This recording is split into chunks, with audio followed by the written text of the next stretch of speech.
Shalom Bapak Ibu. Sekali lagi shalom. Masih semangat kita, amin. Nah Bapak Ibu Saudara, hari ini kita akan belajar satu kebenaran firman Tuhan. Tema kita bulan ini masih Kristus jawaban untuk setiap pergumulan hidup.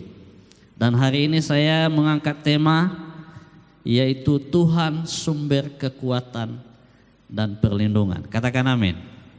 Katakan kiri kanannya, Tuhan sumber kekuatan dan perlindunganmu. Kita akan lihat buka Alkitab kita langsung saja di dalam Mazmur pasal yang ke-46 ayat 1 sampai ayat yang ke-6. Ayat 2, mulai dari ayat 2 Bapak Ibu. Sekali lagi Mazmur pasal yang ke-46 ayat 2 sampai ayatnya yang ke-6. Saya akan baca dan Bapak Ibu Saudara lihat Alkitabnya. Allah itu bagi kita tempat perlindungan dan kekuatan. Sebagai penolong dalam kesesakan sangat terbukti. Sebab itu kita tidak akan takut sekalipun bumi berubah, sekalipun gunung-gunung goncang di dalam laut, sekalipun ribut dan berbuih airnya, sekalipun gunung-gunung goyang oleh gelorannya. Kota Allah, kediaman yang maha tinggi, disukakan oleh aliran-aliran sebuah sungai. Allah ada di dalamnya, kota itu tidak akan goncang. Allah akan menolongnya menjelang pagi. Bapak Ibu Saudara, saya mengangkat tema ini biarlah di masa-masa yang sulit sekarang ini kita bisa punya pengharapan bahwa Allah adalah sumber kekuatan dan perlindungan kita. Amin Bapak Ibu. Akhir-akhir ini begitu banyak kesulitan. Kemarin ada bencana alam, longsor di Sibolga, dan dampaknya bagi kita di Pulau Nias ini sangat besar. Sekitar 3 atau 4 hari semua orang di pom bensin antrian. Saya dengar ada yang 4 jam di situ menunggu. Begitu sulitnya kehidupan ini.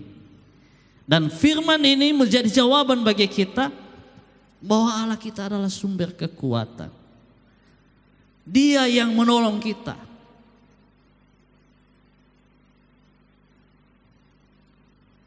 Lanjut, kita lihat Tuhan menjadi sumber kekuatan dan perlindungan menurut ayat firman ini. Saat kapan Tuhan itu menjadi kekuatan dan perlindungan kita? Yang pertama, kalau kita lihat di ayat ini, di situ dikatakan Allah itu bagi kita tempat perlindungan dan kekuatan sebagai penolong dalam kesesakan sangat terbukti. Saat kapan Allah itu menjadi sumber kekuatan dan perlindungan kita?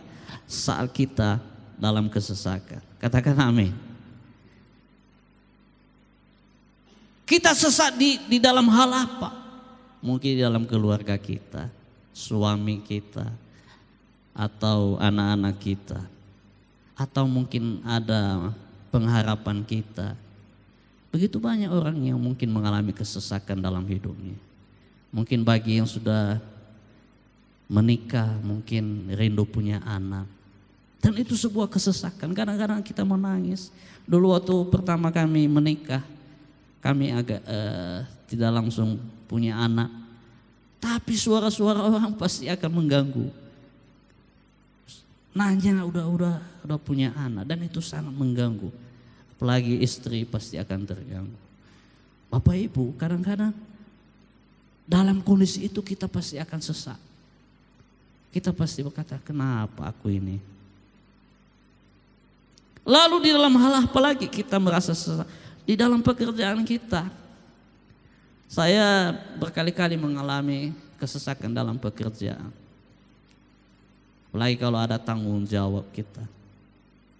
Di akhir tahun Waktu saya dulu pernah saya jadi PPTK dan juga bendahara. Ini di akhir tahun ini udah tinggal mau tutup tahun. Kalau tidak diselesaikan, habislah. Orang pasti akan marah sama kita, sama saya waktu itu. Dan di detik-detik itu juga Tuhan menolong. Waktu itu pernah sekali waktu udah jam 2 pagi.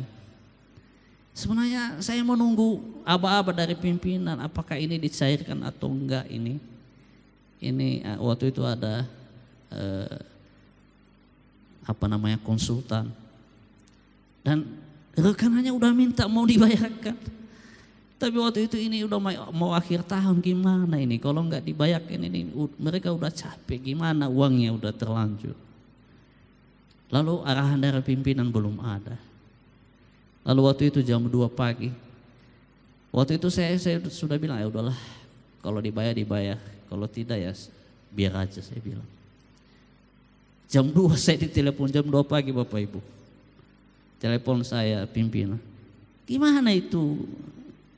Jadinya dibayarkan itu, saya bilang, ya terserah Bapak lah, saya nunggu Bapak. Dan waktu itu jam 2 pagi saya bubur ke kantor, siapkan berkasnya. Memang saya sudah siapkan, tinggal berteken aja. Bayangkan jam 2 pagi. Karena besok udah harus tutup, kalau enggak tutup kas akhir tahun. Kalau enggak uang itu enggak bisa diambil lagi, jadi silva. Dan waktu itu saya bilang gimana ini. Dan begitu juga waktu saya dulu bendahara juga. Setiap tahun pasti saya akan mengalami namanya kesesakan. Tapi saya selalu punya pengharapan ketika dalam masa-masa seperti itu. Saya katakan Tuhan, tolong saya. Jangan saya melangkah. Itu di dalam pekerjaan Bapak Ibu. Mungkin ada begitu banyak juga Bapak Ibu yang mungkin bermasalah di tempat pekerjaan dengan teman-teman. Kita sudah baik-baik, kita dijahatin. Banyak orang yang iri dengan kita karena kita mungkin banyak kelebihan kita, banyak kemampuan kita. Orang sirik melihat kita karena mungkin pimpinan mempercayakan banyak hal kepada kita. Hei, jangan takut. Tuhan adalah kekuatan dan perlindungan kita. Katakan amin. Yang penting kita ada di jalan yang benar. Saat kapan kita mengalami kesesakan Bapak Ibu? Mungkin di saat keuangan kita udah kosong Bapak Ibu. Banyak orang mengeluh hari-hari ini karena mungkin masalah keuangan. Sulitnya begitu, naik semua harga. Ini beras sudah mulai naik ini. Telur lagi udah naik lagi. Kemarin mungkin saya tanya 60 kemarin satu papan, udah naik lagi, ini menjelang 80.000. Saya nggak tahu bagaimana kita hidup di Nias ini. Tapi itu memang pasti akan terjadi Bapak Ibu. Karena firman ini pun sudah dikatakannya bahwa sekalipun bumi berubah, sekalipun gunung-gunung goncang di dalam laut, sekalipun ribu dan berbuih airnya, sekalipun gunung-gunung goyang oleh gelorannya. Kota Allah kediaman yang maha tinggi disukakan oleh aliran-aliran sebuah sungai. Allah ada di dalamnya, kota itu tidak akan goncang. Allah akan menolongnya menjelang pagi. Makanya kita cepat-cepat datang pagi-pagi, karena di situ Allah menolong kita. Amin. Di dalam saat teduh kita, jangan kita kesiangan baru kita datang minta tolong sama Tuhan. Kalau bisa pagi-pagi sekali, karena Tuhan sudah bilang pagi-pagi sekali Dia akan menolong kita. Kalau engkau lagi sesak, cepatlah datang sebelum pagi-pagi, sebelum mungkin ada sinar matahari udah datang menghadap Tuhan. Di dalam hal apa lagi kita sesak, mungkin dalam kalau yang sekolah masalah pendidikan, yang kuliah, apalagi mungkin banyak hal. Ini anak-anak mulai besok akan ujian. Bagaimana dengan kita? Mungkin ada sesak gimana ini? Ada kemarin anak kami si Billy berkata gimana ini? Ini itu apa namanya? Bahan pembelajaran kami nggak tahu bagaimana, belum ada semuanya. Apa yang mau dipelajari? Kadang-kadang sebuah beban ya, sebuah kesesakan, gimana ini. Nanti menghadapi ujian besok bagaimana ini. Begitu juga yang kuliah, yang menyelesaikan, gimana ini. Saya pernah mengalami sesak juga waktu masa-masa kuliah. Tapi waktu saya kuliah S1 manajemen dulu, saya enjoy waktu itu karena panjang waktunya. Tapi waktu saya ambil S1 teologi, di situ saya sesak. Kenapa? Waktu udah mepet dan waktu itu saya juga metodologi penelitiannya bukan ini, ada perhitungannya kuantitatif, dan waktu itu ini nggak cukup waktu. Dan akhirnya waktu itu saya bilang saya menyerah sebenarnya. Saya bilang nggak mau saya sambung lah, cukup lah tahun depan. Dan waktu itu saya berdoa, Tuhan gimana ini.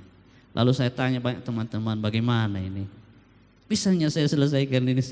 Saya tanya begitu, padahal karena waktu itu juga saya nggak main-main kalau kuliah. Saya sungguh-sungguh mengerjakannya. Lalu waktu itu kawan-kawan bisa, coba. Lalu waktu itu begitu saya tanya, menguatkan saya coba. Saya konsultasi dengan dosen, dengan pembimbing. Coba Pak. Waktu itu lalu dengan dukungan, dengan saudara-saudara seiman kita menopang kita kuat. Makanya kita butuh saudara-saudara seiman, komunitas itu kita butuh menolong kita. Kalau Anda suka menyendiri, Anda jatuh, pasti jatuh sendiri dan sakit sendiri, tidak ada yang menolong. Makanya pentingnya sekali kita ada komsel, ada pembinaan. Kita bisa tanya, kita bisa menanyakan apa pendapat mereka juga. Kadang-kadang ya, tidak mungkin langsung Tuhan memberi kita solusi dengan berkata, anakku, begini kau buat. Tidak ada seperti itu. Mungkin dia akan memakai saudara-saudara kita yang lain, teman-teman di komunitas kita, akan mengingatkan kita. Lalu di dalam hal apa lagi kita merasa sesak? Di dalam masalah kerohanian atau pelayanan juga kita mungkin merasa sesak. Apalagi kalau pelayan mimbar, dia sungguh-sungguh melayani. Ketika dia jatuh bangun di dalam dosa, kadang-kadang dia berkata, kenapa aku ini ya? Saya sudah berusaha tapi terus jatuh di dalam dosa. Dan kadang-kadang menyalahkan dirinya. Dan kadang-kadang mungkin dia merasa, dia akan mengatakan, sudahlah aku tinggalkan aja pelayanan ini. Capek saya. Nah kadang-kadang Bapak Ibu, ketika kita mengalami hal itu, kita ingat janji Tuhan bahwa Dia sumber kekuatan kita. Dia yang akan menolong kita. Dan dalam hal apapun, mungkin kita sesak. Apa persoalan kita hari-hari ini? Apa yang kita rasa sesak kita? Sepertinya kita tidak mampu. Datanglah kepada Tuhan. Dia adalah sumber kekuatan kita. Amin Bapak Ibu. Yang kedua, saat kapan kita menjadikan Tuhan itu sumber kekuatan dan perlindungan kita menurut ayat ini? Yang kedua, saat musibah atau bencana alam. Di situ dikatakan di ayat 3, sebab itu kita tidak akan takut sekalipun bumi berubah, sekalipun gunung-gunung goncang di dalam laut. Pasti ada saja bencana alam akibat atau ulah manusia. Seperti di Sibolga longsor. Kenapa bisa longsor? Ada penebangan hutan liar Bapak Ibu, dengan tidak ada mungkin diperhatikan penghijauan kembali. Makanya begitu datang longsor, banjir, yang datang bukan air. Apa yang datang?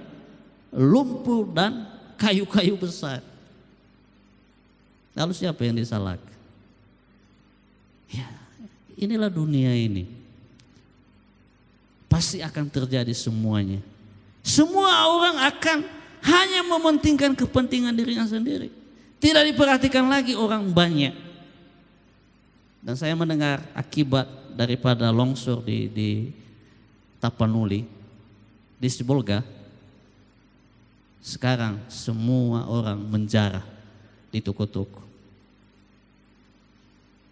Itu dampaknya Bapak Ibu. Dampak kesulitan itu pasti akan terjadi. Di Pulau Nias juga terjadi. Belum lama ada masuk di Facebook, di medsos, bahwa 5 hari ke depan akan langka gas LPG. Maka yang agen-agen daripada gas sudah langsung habis gasnya pada saat itu. Padahal masih ada tadi. Kenapa? Ketakutan itu melanda. Ketakutan itu membuat seseorang itu jadi egois. Makanya semalam waktu kami antar anak-anak, kami bawa gas itulah satu. Kami tanya keliling kami, enggak ada semua, katanya habis. Tapi untung di Pasar Mau, Inabil yang pengalaman juga, dia tahu bahwa ada gas di situ. Memang semua udah kosong di depan. Tapi dibilang Inabil, kita tanya aja lah. Pasti ada itu, ada disimpan di belakang.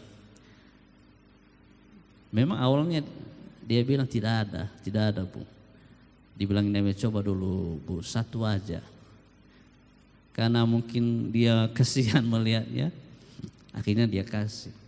Tapi dengan harga yang bukan lagi harga yang seperti biasa. Nah artinya dampak dari bencana alam itu pasti ada. Karena firman Tuhan sudah katakan.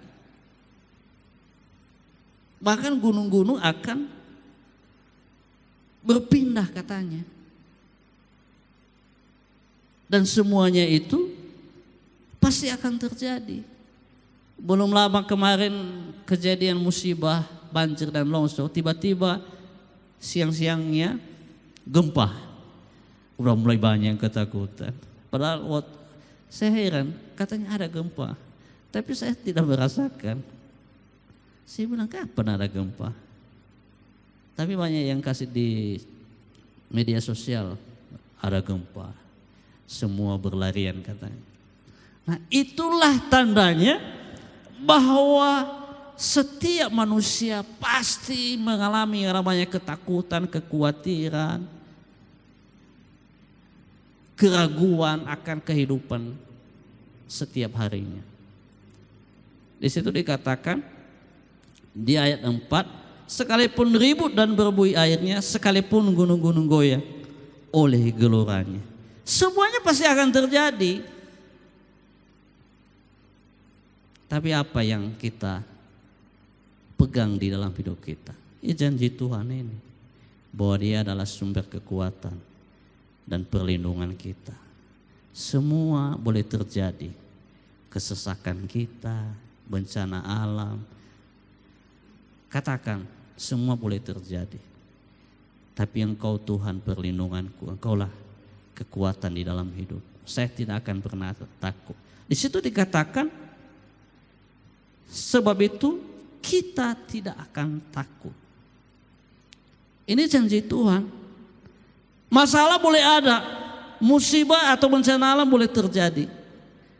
Tapi ingat janji Tuhan bahwa Dia sumber kekuatan. BBM sulit.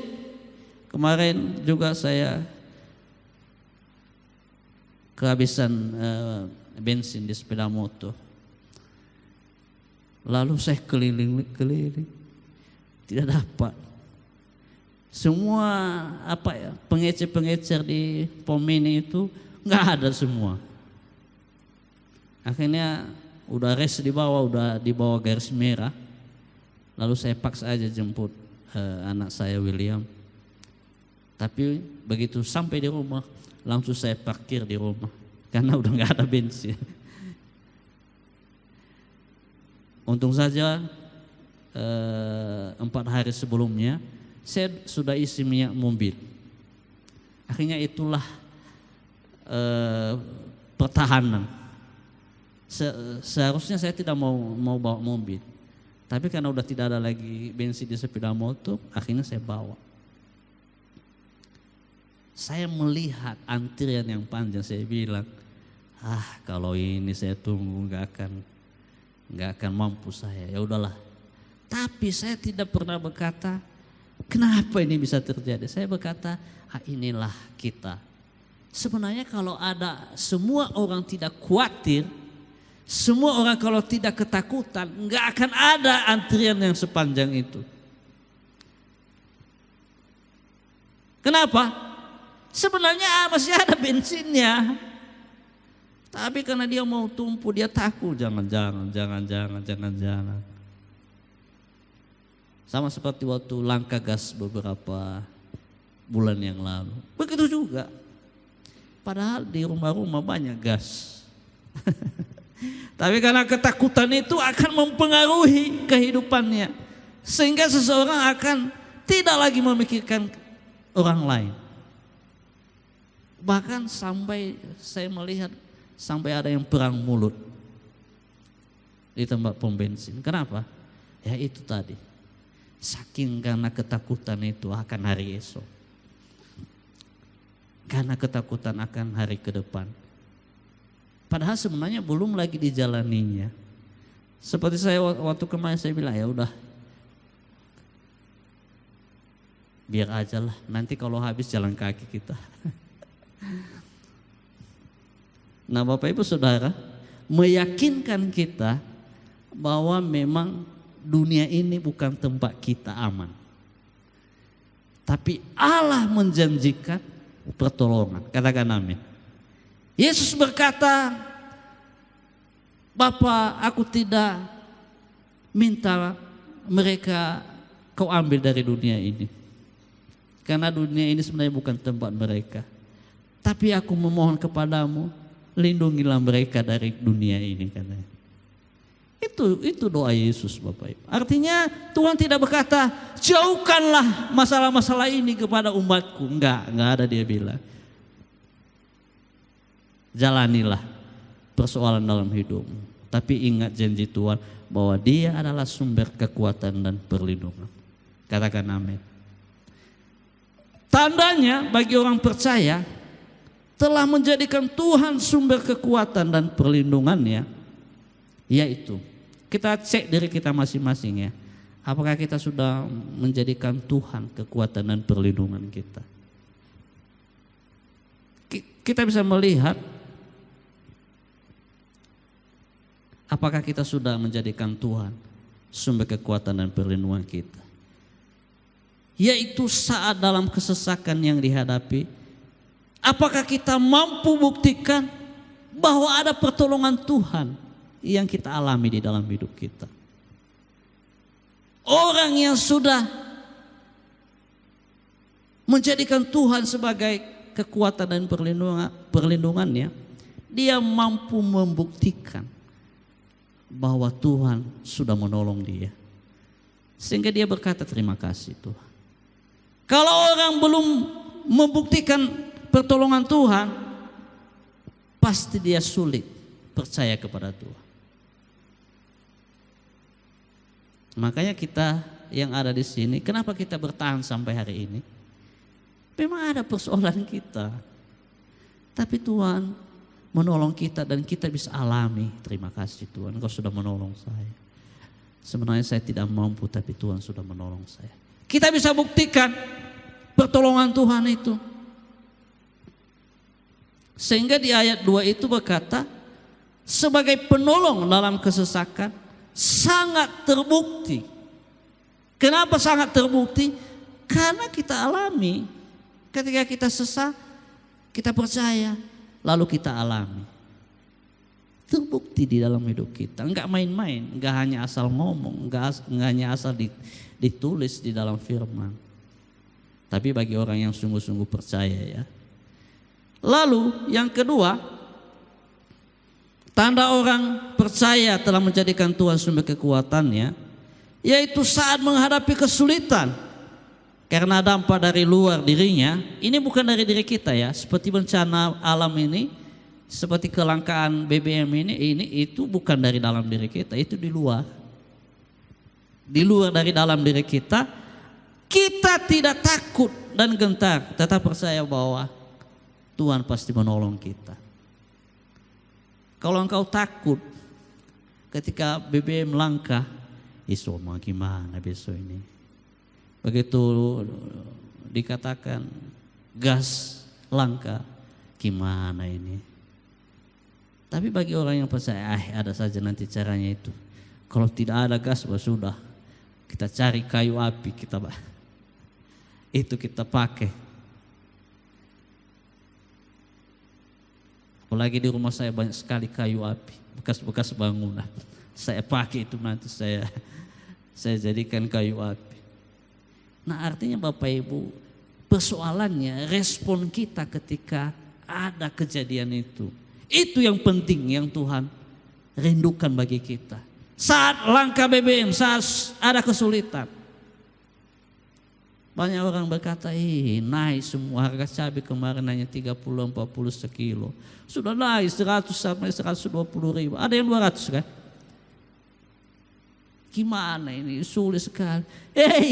Daripada Anda stres, gak usah makan cabai. Emangnya mati kita kalau gak makan cabai? Gak akan mati kita. Makanya kemarin saya bilang sama Ina Beli, ada tanah kita di KBN yang kosong. Kita buat polybag di situ, kita tanam cabai kita. Kalau Anda pengen makan cabai, tidak enak makanan kalau tidak ada cabai, tanamlah cabai. Jangan pengen sekali pedas, tapi disuruh nanam cabai tidak mau. Lalu juga stres dia melihat harga yang sangat melambung tinggi. Apalagi rumah makan. Ya bagi saya ingatkan kita semuanya, kalau misalnya harga cabai naik, enggak usah paksakan diri. Ya. Makan aja tanpa cabai. Ada yang tidak bisa makan tanpa cabai di sini. Nggak bisa aku makan Pak. Kenapa? Nggak enak Pak. Nggak ada sambalnya. Tahankan keinginan kita. Kalau harga lagi naik, tahankan. Itu situasi yang membuat kita belajar untuk berdiam diri, belajar untuk berpuasa dengan semuanya. Lalu yang ketiga, tandanya kita orang percaya menjadikan Tuhan sumber kekuatan dan perlindungan kita. Yang ketiga, di ayat 6 itu di ayat 5, kota Allah kediaman yang maha tinggi disukakan oleh aliran-aliran sungai, sebuah sungai. Allah ada di dalamnya, kota itu tidak akan goncang. Allah akan menolongnya menjelang pagi. Yang ketiga, saya menyimpulkan bahwa orang yang percaya menjadikan Tuhan sebagai sumber kekuatannya, dia tetap berada di dalam baiknya Tuhan. Di dalam kota Allah dia ada. Dia berada di dalam hadirat Tuhan setiap waktu, setiap hari. Sehingga ada pun badai, ada masalah, dia tetap aman. Dia tetap percaya Tuhan, terima kasih. Menikmati kasih-Mu jauh lebih baik dibanding semuanya. Makanya Daud berkata, lebih baik satu hari di pelataran-Mu daripada 1000 hari di tempat lain memuji-Mu. Menikmati Tuhan itu jauh lebih indah Bapak Ibu. Segudang masalah kita, ketika engkau menikmati Tuhan, semua masalah akan terselesaikan. Katakan amin. Cobalah, kalau Anda tidak percaya, coba. Ada masalahmu, berdoa. Engkau akan menyembah Tuhan. Sungguh-sungguh, Tuhan terima kasih, ini aku Tuhan. Lawat saya. Saya percaya, mungkin tadinya Anda pergumulannya banyak. Tapi ketika Anda dipulihkan oleh Tuhan, Tuhan mengalihkan kasih-Nya itu seperti sungai tadi katanya. Dia akan menjamah kita dan kita menjadi segar kembali. Kalau engkau punya masalah, Jangan kau datang kepada tetanggamu menanyakan masalah solusinya. Tapi bagus datang kepada Tuhan. Datang kepada kota Allah, kediaman Allah yang sesungguhnya. Di dalam Mazmur pasal 27 ayat 4 berkata, apa katanya di situ? Daud berkata di ayat 4, satu hal telah kuminta kepada Tuhan, itulah yang kuingini, diam di rumah Tuhan seumur hidupku, menyaksikan kemurahan Tuhan dan menikmati bait-Nya. Daud tahu bahwa semuanya mungkin dia punya sebuah kuasa di dalam kerajaan, tapi itu hanya di dalam dunia ini. Jauh lebih penting ketika dia menikmati kebaikan Tuhan, menikmati kemurahan Tuhan, menikmati bait Tuhan. Karena itu akan menyegarkan jiwanya. Dia akan mengalami yang namanya sebuah hal yang baru. Kalau kita bisa lihat di dalam Yesaya pasal 40 ayat 31 berkata, di situ dikatakan, tetapi orang-orang yang menanti-nantikan Tuhan mendapat kekuatan baru. Mereka seumpama raja wali yang naik terbang. Dengan kekuatan sayapnya mereka berlari dan tidak menjadi lesu. Mereka berjalan dan tidak menjadi lelah. Ternyata kekuatan daripada Tuhan itu kita dapatkan ketika kita ada di dalam hadirat, di dalam kediamannya. Kalau engkau mungkin di luar sana lihat kiri kanan, ini banyak orang yang mengeluh, itu gak akan mendapat kekuatan baru di dalam hidupmu. Justru Anda akan berasa jatuh. Kenapa? Di sekelilingmu semua mengeluh. Balik naik lagi, ini naik. Akhirnya Anda terhanyut juga di dalam kekhawatiran mereka. Tapi ketika Anda di dalam hadirat Tuhan, gak ada kekhawatiran Bapak Ibu. Gak ada lagi ketakutan. Karena Allah sebagai sumber dari segalanya, Dia akan mampukan Anda, Bapak Ibu sekalian. Itu ketiga hal tandanya. Yang pertama, saat kesesakan yang dihadapi, kita mampu buktikan bahwa ada pertolongan Tuhan.